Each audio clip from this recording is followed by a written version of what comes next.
Jadi untuk penanganan pelanggaran selama Pilkada 2024 di Bawaslu Kabupaten Projo itu total Bawaslu itu menangani 11 kasus. 11 kasus itu ada yang berasal dari temuan, ada yang bersumber dari laporan. Untuk yang temuan itu ada 3 kasus, kemudian untuk yang laporan itu total ada 8 kasus.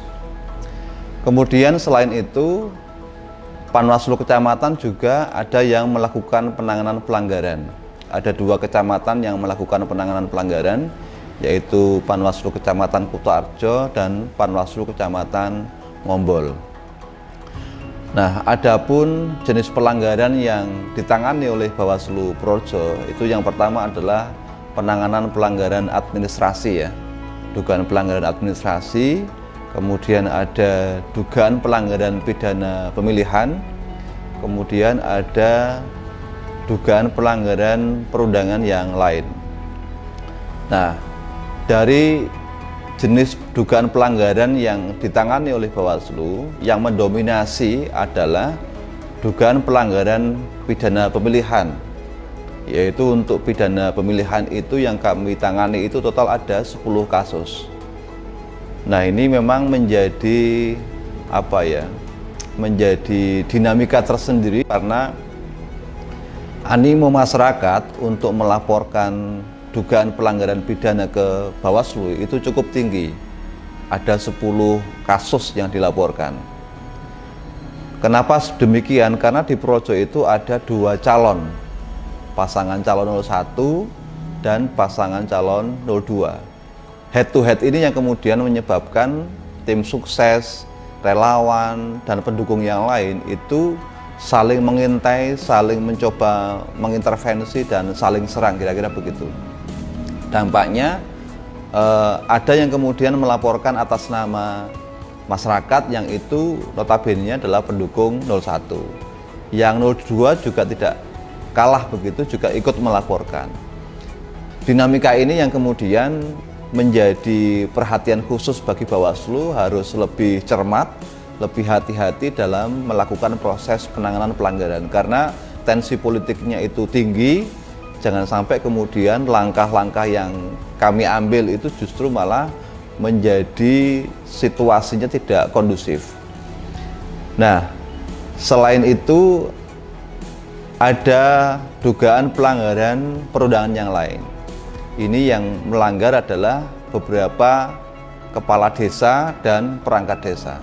Kepala desa yang seharusnya netral dan perangkat desa yang seharusnya netral fokus kepada pelayanan masyarakat, tapi justru malah ikut terlibat dan melanggar netralitas Kades dan perangkat desa.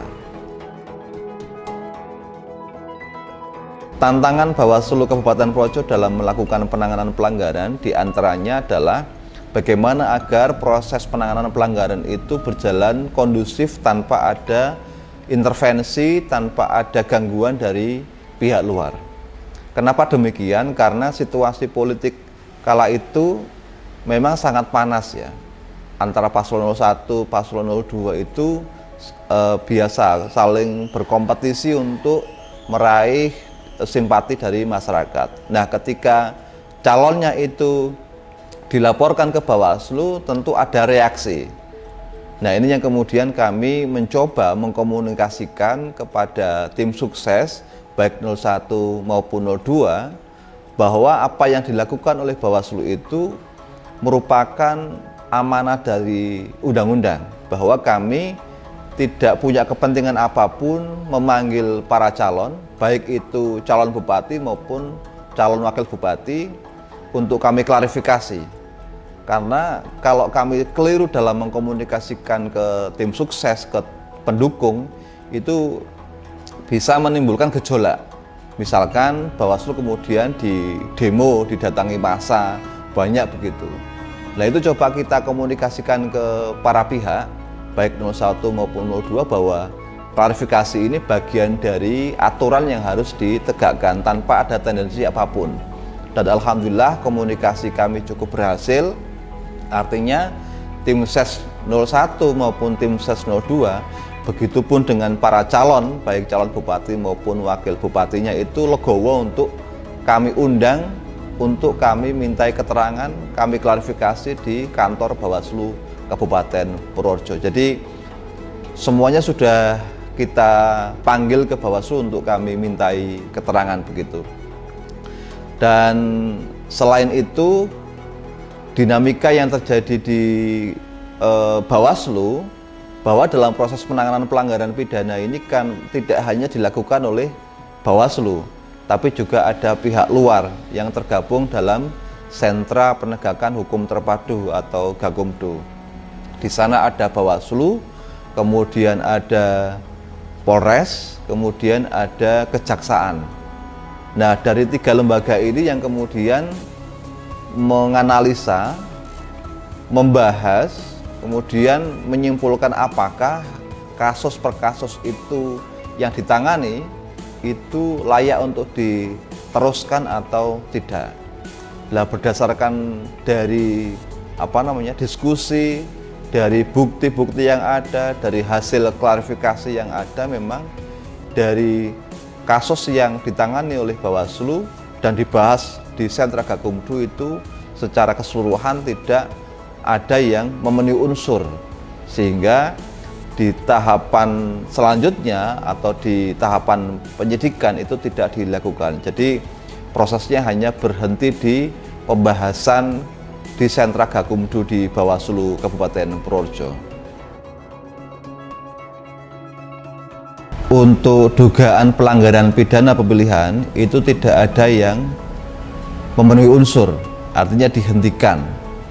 Tapi untuk kasus dugaan pelanggaran perundangan yang lain, soal netralitas Kades dan perangkat desa, ini kami teruskan ke Bupati Kabupaten Purworejo.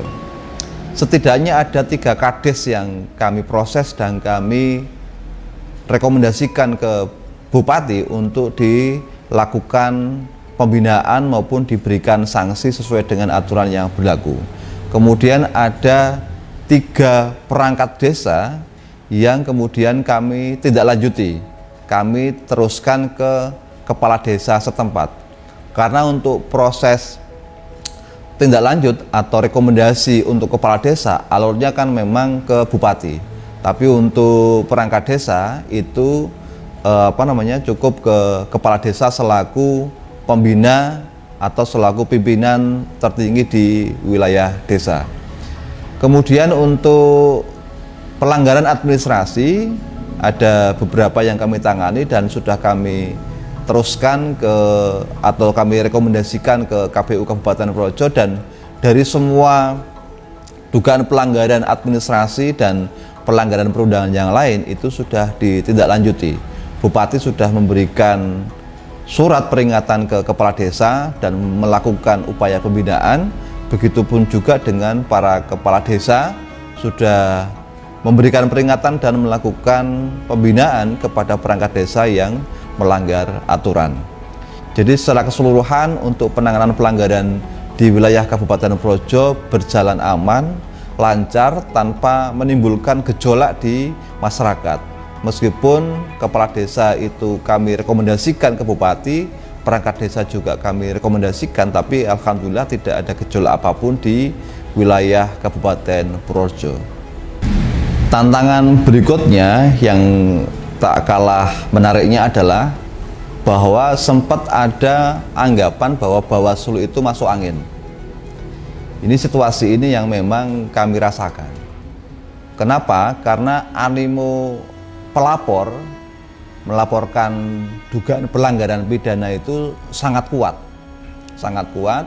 Sementara ketika dibahas di Gakumdu itu memang tidak memenuhi unsur, tidak cukup bukti.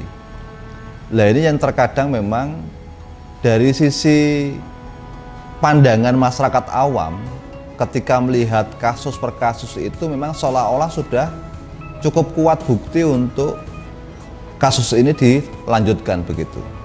Tapi ketika didiskusikan dengan Gakumdu, di situ ada kepolisian, ada penyidik begitu, kemudian ada kejaksaan, itu ternyata dari sisi pandangan hukumnya itu memang belum memenuhi unsur begitu.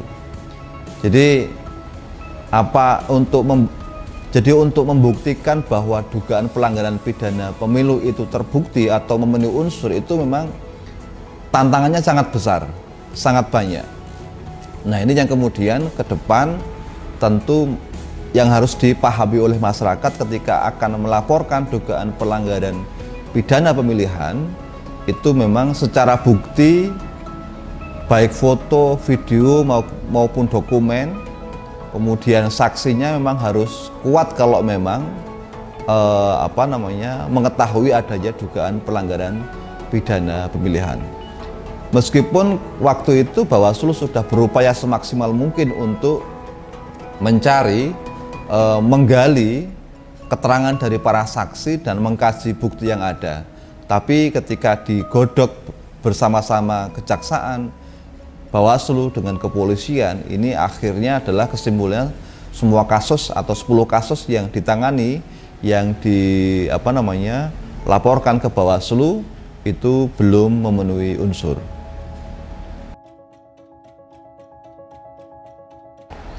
Nah, tanggal 20 Februari kemarin, para pimpinan daerah, bupati dan wakil bupati itu sudah dilantik oleh Presiden Prabowo di Istana Negara. Dan tentu ini merupakan babak baru di mana proses pembangunan itu akan dimulai.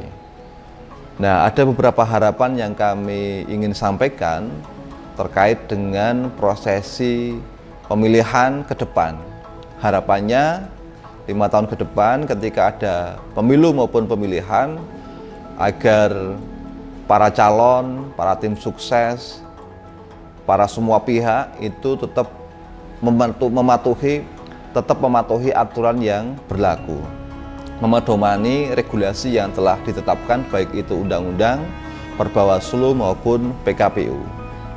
Agar apa? Agar proses pemilu maupun pilkada itu tidak banyak terjadi dugaan pelanggaran, baik itu dugaan pelanggaran pidana pemilihan, kemudian pelanggaran administrasi, pelanggaran kode etik maupun pelanggaran terhadap perundangan yang lain. Sehingga ketika minim terjadi dugaan pelanggaran, maka kualitas demokrasi itu akan semakin baik.